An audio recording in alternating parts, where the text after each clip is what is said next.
Lying on the center of the East Sea, Vietnam enjoyed great opportunities for trade expansion and socio-economic development on the one hand, but also faces big challenges in the course of national maritime sovereignty protection. Đây Trường Sa, kia Hoàng Sa, ngàn bão tố phong ba, ta vượt qua, lướt sóng con tàu mang tín hiệu trong đất liền, mắt em nhìn theo con tàu đi xa mãi. From 1834 to 1836, King Minh Mạng sent such generals as Phạm Phu Si, Phạm Văn Nguyên and Phạm Hữu Nhất to Hoàng Sa for measurement of each and every island, surveying, mapping and installing steles and altars. King Thiệu Trị himself approved the Ministry of Public Works annual action plan of the Hoàng Sa flotilla. King Tự Đức bestowed the members of the Hoàng Sa flotillas who died in action the title of Heroic Soldier of Trường Sa.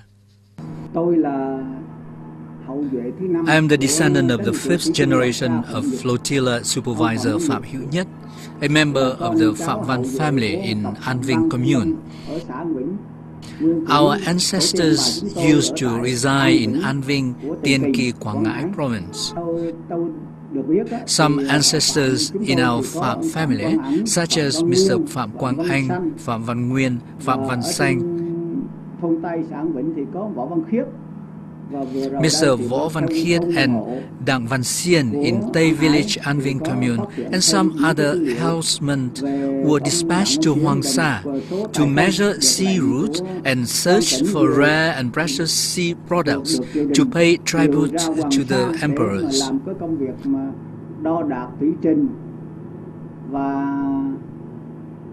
We are very grateful and proud that our ancestors had devoted great service in land claiming and defending our maritime border and national sovereignty at sea.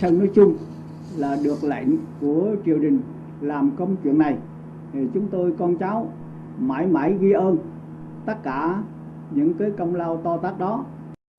Precious relics of Hoàng Sa flotilla are now stored in worship places in Lý Island such as Am Linh Pagoda, where the wandering soul of martyrs of Hoàng Sa and Trường Sa flotillas are worshipped and commemorated. Vestiges of Hoàng Sa flotilla in church of Trường Sa are also found at the Vo family's ancestral altar, the tomb of Võ Văn Khiết, the Đặng family's altar worshipping Đặng Văn Siêu, the altar and tomb of Captain Phạm Quang Anh, commander of Hoàng Sa flotilla, who was ordained as first great saint. Only luck could help the Marines of Hoàng Sa and Trường Sa return home after harsh voyages under the court's order.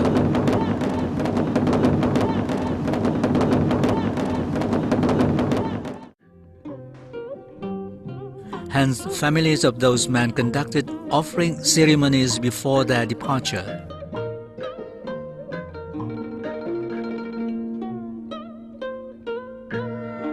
Just papermen on the paper boats were floated on the water to sort off all the bad lucks for the real ones.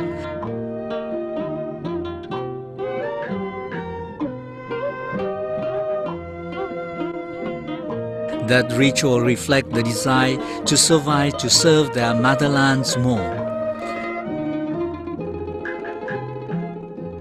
Those heroic seamen of Hoàng Sa and Trường Sa rarely returned, but their flesh and bones became one with the waters and waves, staying forever with this nation and being commemorated for endless generations of the country. Oh, the land of Viet under this southern sky has gone through so much hardship. We remember those who died then, knowing that birth is just a short visit and death means a real return. But many sailed off and few returned. They only lost their bodies and their souls ever live. It is so hurtful when they fell down for the fatherland, showing their great loyalty and the courage of man, daring to travel into the unknown, daring to withstand the rains and winds, taking the charge of protecting the boundaries at those far-off places, determined to keep the waters of Hoàng Sa amidst the vast sea without knowing when to be back. The system of legal and historical materials linked to the many vestiges and cultural festivals relating to Hoàng Sa and Trường Sa in Lý Island, the graves of Hoàng Sa flotilla's men and their commemorative ceremonies are evidence of the Vietnamese aspirations and strive to conquest the East Sea and exercise sovereignty over the archipelagos of Hoàng Sa and Trường Sa. Vietnam confirmed its sovereignty over those two archipelagos not only by historical documents but also by the maps drawn during these times, including the map of the Annam Empire, Annam Đại Quốc Họa Đồ, published in 1838, the complete map of the unified Đại Nam, drawn and printed at the same time under King Minh Mạng order, incorporating the names of all the territorial areas in the country and the areas of Hoàng Sa and Trường Sa in Chinese scripts. The map collections was widely recognized and published in the West.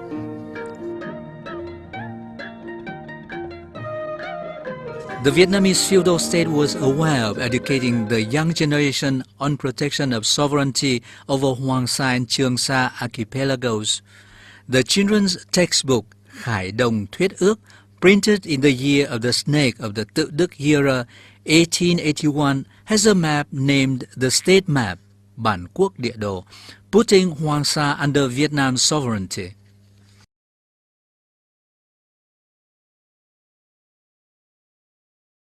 By exploring and exploiting the natural resources of Hoàng Sa and Trường Sa, the Nguyễn Lốt and their royal courts later had gradually exercised de facto and de jure state managerial functions over the Hoàng Sa and Trường Sa archipelagos. By exercising sovereignty here, the Vietnamese feudal state had gained the ownership of these territories when they were terra nullius, or not belonging to the territory or administrative system of any other country.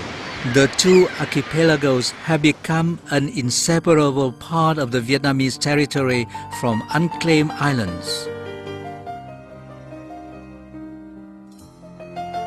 Vietnam's sovereignty over the Hoàng Sa and Trường Sa archipelagos were also confirmed through Western documents such as books, magazines, maps, diaries, maritime guidebooks, and missionary books.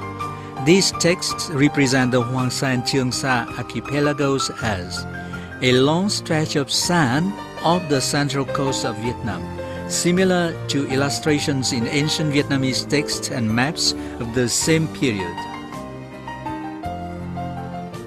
The Bulletin de l'École française d'Extrême Orient, tome 36 in 1936, records the Batavia diary of the La Compagnie des Indes Néerlandaises et l'Indochine, India Holland Company in Indochina, about the East India Company's shipping incidents in the Hoàng Sa archipelagos, then known as Pressel, in Cochinchina under the rule of Lord Nguyễn Phước Nguyên during the 1931-1936 period as follows. The party left on the 20th of July from the Bay of Touraine. The ships found themselves separated from each other on the 21st by storms. The Vin Huizan reached Formosa on August the 2nd and Chagan the 10th, but the Grotebroek was wrecked near the island of Brassel at 17° latitude north. The first-class merchant John Sockmore lost his life with 8 crewmen. Cargo, which amounted to 153,690 florins. He was lost with the ship for a value of 70,695 florins, with the rest safely and secretly stowed away on an island. Captain Huich Jansen, taking 12 men, embarked for and reached for the Annam coast. Captain Jansen made report on the sinking of the Grotebroek in the Parasols and the confiscation of 23,580 roe by the Cochinchina authorities. 2 years later, under the reign of the Lord Superior Nguyễn Phước Lan, 1635-1648, on March the 6th, 1636, 2 other Dutch vessels reached Da Nang. Merchant Abraham de Decker set forward to 54 Hoi An to meet the Governor-General, then proceeded to Senoia to meet the Lord Superior to ask for permission to trade, set up trading posts and requisitions of the 23,580 confiscated roe 2 years later. To make up for their loss, the Lord Superior gave the Dutch the right to free trade in the country, exempted them from anchorage fees and the usual presents. For that reason, since 1836, a Dutch trading post was established in Hoi An, then known as 54, headed by Abraham de Decker.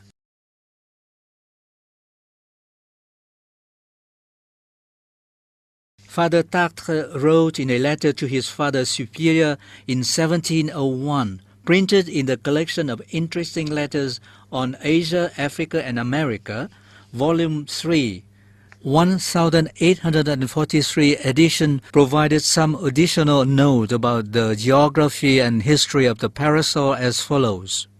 The ship weighed its anchor, enjoying favorable winds and as such reaching the west end of the parasols. Parasol is an archipelago belonging to the Annam Kingdom. It is a gigantic stretch of shoals running for hundreds of miles where many ships wrecked. It runs along the coast of Cochinchina or Dang Chong in local vernacular. Another title published in London in 1806 by John Barrow, an envoy of the British mission in China, tells in A Voyage to Cochinchina in the years 1792-1793 of a trip to Vietnam in 1793, detailing the times of vessels used by the people of Cochinchina to travel to Hoàng Sa archipelago to collect swallow nests. Jean-Baptiste Cheniot took the Vietnamese name of Nguyễn Văn Thắng, married a Vietnamese wife, and spent some time helping King Gia Long fight the Tây Sơn movement. Before leaving Vietnam for France, Cheniot was requested by the then French Foreign Minister, the Duke of Richelieu, to report on the situation in Vietnam. Notice sur la Cochinchine report on Cochinchina is the report on Vietnam during the beginning of the Nguyen dynasty, written by Jean-Baptiste Cheniot in May 1820 before he left Vietnam for France after 25 years of serving King Gia Long. The report was printed in the Bulletin des Amis du Vieux Hué, Bulletin of Old Friends of Hué, in 1923. In its opening, Cheniot described the geography of Vietnam as follows. Cochinchina, whose sovereign now bears the title of emperor, include Cochinchinas proper, Tonkin, some habited islands not far from the coast, and parasol composed of islets, reefs, and uninhabited rocks. It was only in 1816 that the present emperor took possession of this archipelago. The establishment of sovereignty of Vietnam over the Hoàng Sa archipelagos by King Gia Long through a flag planting ceremony in 1816 was recorded by Monsignor Jean-Louis Tabert, Vicar Apostolic of Cochinchina and King Gia Long's interpreter in the Geography of Cochinchina, published in 1837, as follows. The parasol or parasols is a labyrinth of small islands, rocks and sandbanks. Although this kind of archipelago presents nothing but rocks and great depths which promises more inconveniences than advantages, King Gia Long thought he had increased his dominions by this sorry addition. In 1816, he went with solemnities to plant his flag and take formal possession of these rocks, which it is not likely anybody will dispute with him. Also on King Zhalong's occupation of the Hoàng Sa and Trường Sa archipelagos, the war history and description of all the peoples, religions, customs and practices, Japan, Indochina, Ceylon, by Dubois de Gensigny, published in 1850, page 555, records as follows. We will only observe that for over 34 years, the parasols appointed by the Annamese Cat Vàng or Hoàng Sa, Yellow Land, a real labyrinth of small islands of rocks and sandbars, just dreaded by navigators, was not occupied Cochin.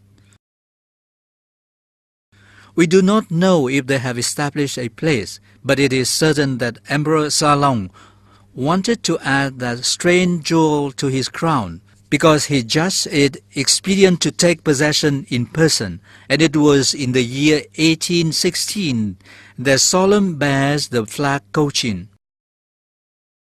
The collection of duties by the Nguyen dynasty from foreign vessels passing by the Hoàng Sa archipelago were recorded by Gustave in the Journal of the Geographical Society of London in 1849 as follows. We should not mention here the parasols Cat Vàng, which approach 15-20 leagues to the coast of Annam and extend between 15 degrees 17 degrees north latitude and 111 degrees 113 east longitude.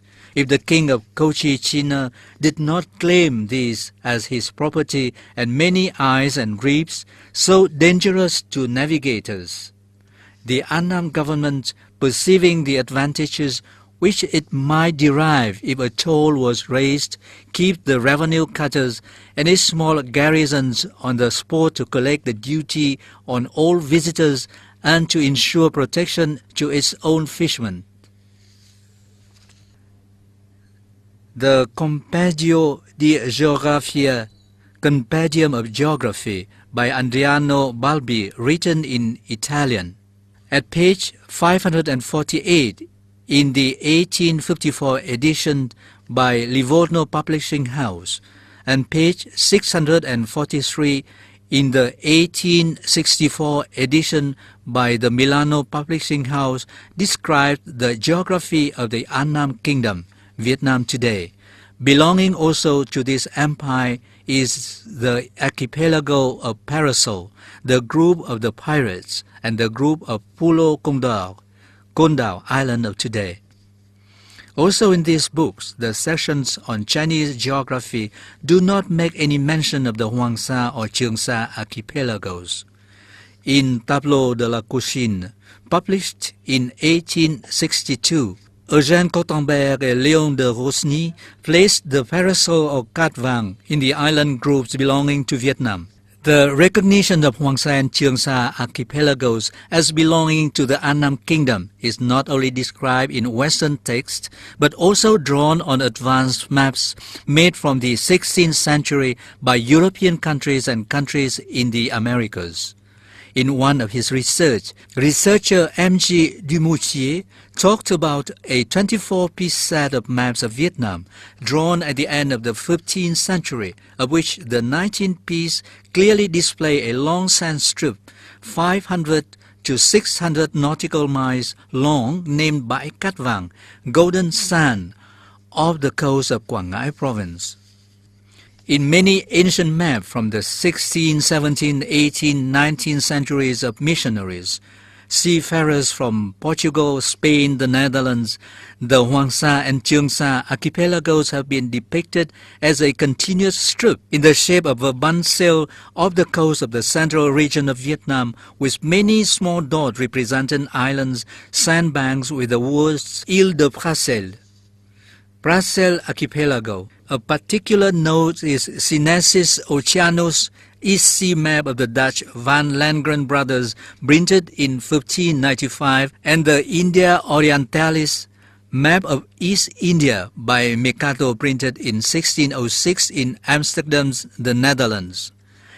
In the area corresponding to today's coast of Da Nang is the word Costa de Prassel, meaning coast of Prassel.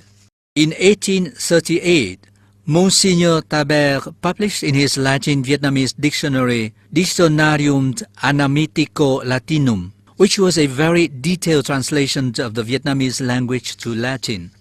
The dictionary was attached with a map called Tabula Geographica Imperii Anamitici, the map of the Annam Empire, illustrating a section of the Hoàng Sa archipelago off the coast of Annam coastal islands, labeling them Parasols Sâu Cát Vàng.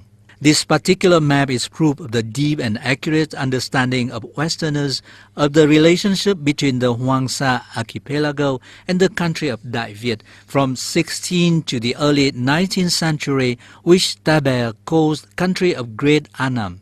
Paracel is the name given to the Golden Sand Island in the East Sea of Vietnam by Westerners, also known as Hoàng Sa, with the word Seo in Seo Paracel on the map in Latin meaning, while Hoàng Sa is Old Vietnamese for gold sands. This map is proof that Westerners obviously confirmed that Hoàng Sa belonged to Vietnam rather than belonging to China, which called the archipelago Sisha. Moreover, many German and Dutch archive centers currently house geographical books, dictionaries, maps, illustrating Hoàng Sa, Trường Sa as a continuous strip in the shape of a dagger hilt. Many of these recognize the two archipelagos as belonging to the Annam Kingdom. The Dutch Prime Minister Mark Rutte recently presented to Prime Minister Nguyễn Tấn Dũng a copy of a map of Tonkin and Cochinchina drawn in 1695. This is one of 10 atlases currently preserved in the Netherlands, drawn by the East India Company during the 17th, 18th centuries, including descriptions of Hoàng Sa and Trường Sa as belonging to the Kingdom of Annam. This once again reaffirmed that the world is always at the side of Vietnam and pays attention to the righteous struggle to regain sovereignty in these two archipelagos. Western documents relating to the Hoàng Sa and Trường Sa archipelago during the past 2 centuries is completely in keeping with the contents of recorded legal documents, history books, maps of Vietnam at the time, and are precious sources of reference to strengthen Vietnam's legal arguments for sovereignty over the two Hoàng Sa and Trường Sa archipelagos. It should also be underlined that in this period, foreign texts do not mention the slightest notion of sovereignty or even claims by China to the two archipelagos. What should be noted here is that some Chinese documents even support Vietnam's sovereignty over the Hoàng Sa and Trường Sa archipelagos. For 2 centuries, Vietnam has conducted many activities within Hoàng Sa and Trường Sa archipelagos. Annual 6-month-long trips by the Hoàng Sa flotillas never met with any objection from China. Chinese geographical maps show Chinese territory ending at Hainan Island. Other documents even give proof of Chinese recognitions of Vietnamese sovereignty over the Hoàng Sa and Trường Sa, such as overseas memoirs by Thích Đại San, the abbot of a Buddhist pagoda in Quang Tung province. The text is the memoir of his time in Thuận Quang region of the country of Đại Việt, Vietnam today, in 1695, before returning to China in 1697. The title of the text shows that this is a story about the author's trip to Đại Việt.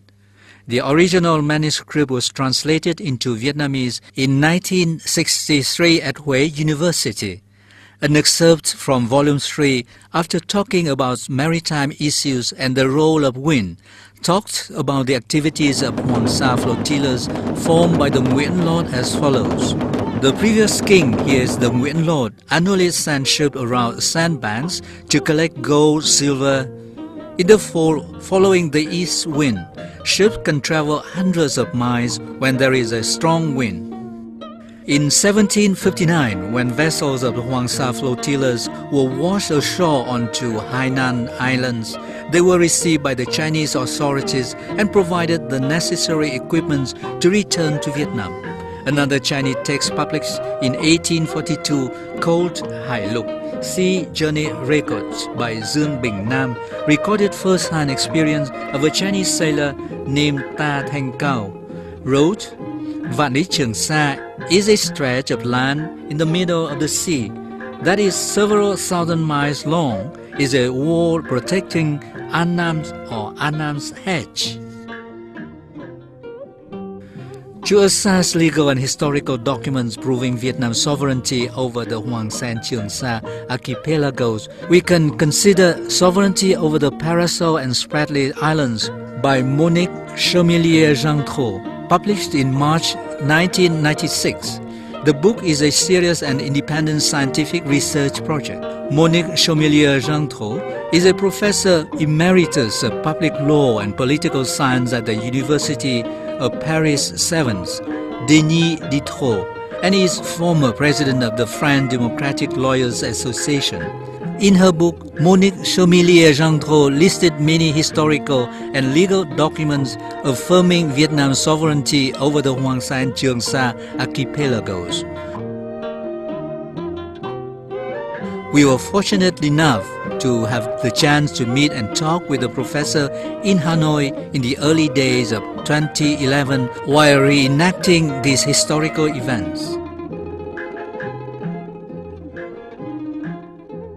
Alors, chaque fois que je viens au Vietnam, je constate Every time I came to Vietnam, I always found and regretted that the issue of Hoàng Sa and Trường Sa, which I have studied for the past 13 years, have not been resolved. When I initially studied this matter under the international law perspective, I started with the historical entitlement of the claimant countries over these islands. I found out that Vietnam inherited the historical entitlement established since the 17th century, since from that time there had already been documents which I could not read directly as they were in either Vietnamese or Chinese. Later on, I read them in their French translation. These documents confirm that from the 17th century to the 19th century AD, the Vietnamese kings had already confirmed Vietnam's sovereignty over the two archipelagos.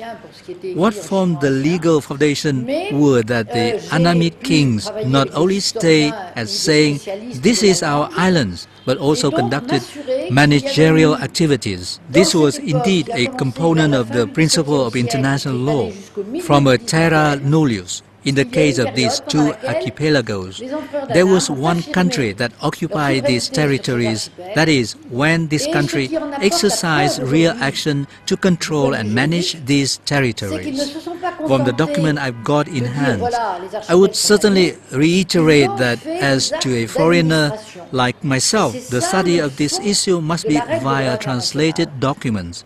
But from what accessible to me today, I could see that the Annamite kings had earned the historical entitlement over these two archipelagos. They had dispatched two seagoing companies to the two archipelagos in good seasons to conduct accurate instructions like planting trees or measuring the islands, etc. From these facts, I could be concluded that since those times, the Annamite kings had already enjoyed a good historical entitlement over the two archipelagos, which we found no other countries in the region could. Parce qu'ils ont envoyé des compagnies de navigation, ils avaient créé 2 compagnies de navigation qu'ils envoyaient dans les archipels à la saison propice. Et ces compagnies avaient des ordres très précis, par exemple de planter des arbres, par exemple de faire le cadastre des îles, le plan exact. Et on avait donc, et de ramener des richesses naturellement, et on a donc par là des éléments qui permettent de conclure que pour cette époque-là, il y a eu un titre juridique des empereurs du Vietnam qu'on ne trouve pas, on ne trouve pas l'équivalent